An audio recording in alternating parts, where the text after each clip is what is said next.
Hello, all you creative nuggets out there. Welcome back to the studio. It's time for an update. It's been a while. Man, life, it's so hectic right now. There's so much going on. I feel like we're all in this, in this craziness.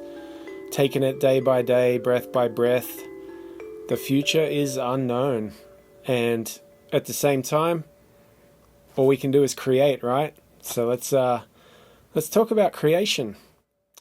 What have I been up to? So yeah, let's give you a little update and just talk about some stuff I've been up to and some stuff that's coming up. So yeah, first off, life has just been crazy. I've been tending to the homestead and out on the land, and I intended to be a musician, but I never really intended to be a tractor repairman. And I've been learning about that lately, repairing the tractor, tending to the chickens, looking after the puppy. The cats, they look after themselves. So, yeah, I think I should make a video on it, like how do you focus on creativity in the midst of all this chaos of life?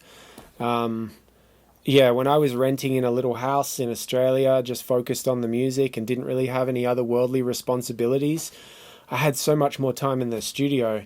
So, these days I'm learning about how to find a rhythm of creativity in conjunction with all the other things that pile up. You got to fix this light bulb and unblock that drain and water those plants, So yeah, just, life stuff. And the studio's been going through a little bit of a transformation, not much. Like every 6 months, I kind of have this rule where it's like a healthy rule, right? Where I decide, like, what haven't I really been utilizing in the last 6 months in the studio? And there's some gear here that it's time to sell it. I tried it out, I used it a little bit, but it didn't get enough use and enough love to justify me just keeping it and it collecting dust, and I occasionally use it. So, but yeah, it's been fun coming off the back of the Carlia Scintilla resin sessions production I did on the rig. If you haven't seen that, it's on my YouTube. I've got a link here on the Inner Arts. Check it out. That was kind of a really intense 6-month journey to put that together. I had a lot of creative blockages. I had a lot of kind of other issues with the battery, the solar system that runs this house, and being able to maximize studio time when it's cloudy and the solar panels aren't charging enough. Crazy off-grid life stuff. But part of the reason I didn't really document that whole process was I was using it as a way to refine my abilities so that when we jump into the next series, which is going to be about creating music on the gear, I just wanted to kind of dial everything in so I feel really practiced and really versed, so I can, show you, teach you, tell you a story about how I do it.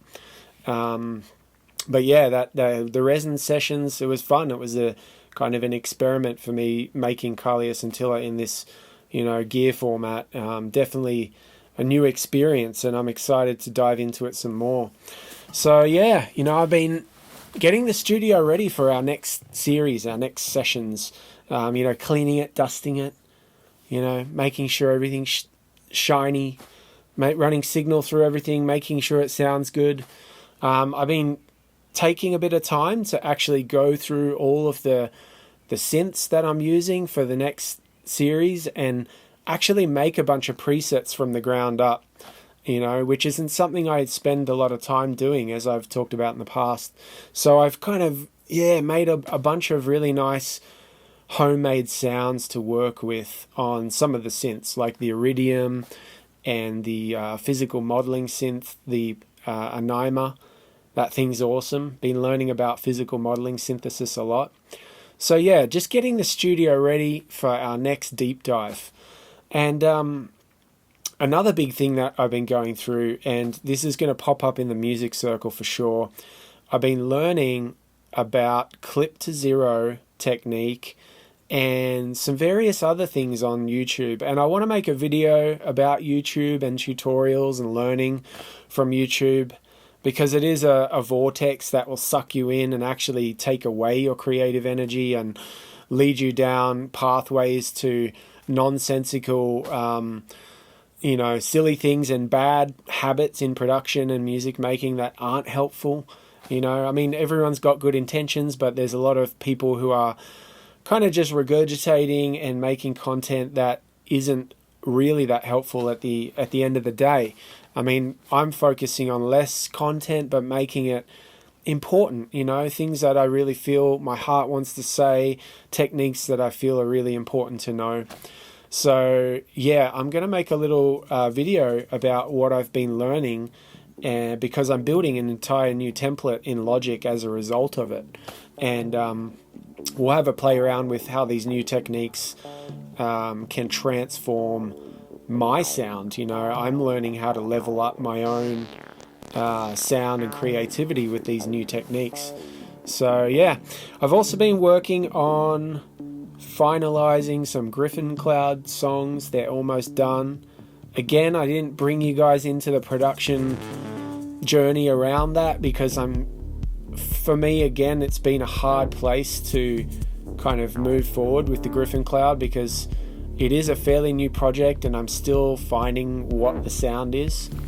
But needless to say, these 4 songs, which came from one of the old jam sessions that's on the YouTube, yeah, they're sounding really good, and I'm going to be sharing those with everyone soon. So I think that's about it, just live stuff, studio stuff, and getting ready to tackle and head on into this next adventure here in the studio. And I'm excited for you to all join me on that, whoever wants to. It's going to be very gear focused, but my intention is to actually translate between the gear and the DAW, so that those of you who mightn't use gear yet, you can get a good understanding about how to translate this more gear-based, hands-on, approach to making music. You can translate that into the DAW with just a MIDI controller and still get that hands-on, spontaneous jam-like feel, which has just been inspiring me so much lately. That was my roots. I came from live music and jamming and funk and metal, and yeah, so to get back to playing the instruments is kind of like where my heart's at. Speaking of instruments, I have this new, well, it's not super new, but it's new for me, a Moog Grandmother. That's what this is here. And it's not mine, I just borrowed it from a friend. He's gave it to me on loan. So I've been playing around with patching cables and presets and stuff. I mean, it doesn't really have presets, the presets are written down on a piece of paper and you gotta twist everything to make it look like the preset on the page. So yeah, I've been playing with this thing. It sounds amazing. It's got that deep Moog sound. I'm falling in love with it, just quietly. Anyway, enough from me. I hope you've all been, doing well out there and in this crazy time, and staying focused and creative and grounded, eating well, taking some time to breathe, not getting caught up in the media matrix distraction of all that chaos. It doesn't help, and that's a reminder to myself. So, yeah. Hope you're all staying creative, and there's plenty more to come. You'll hear from me again soon.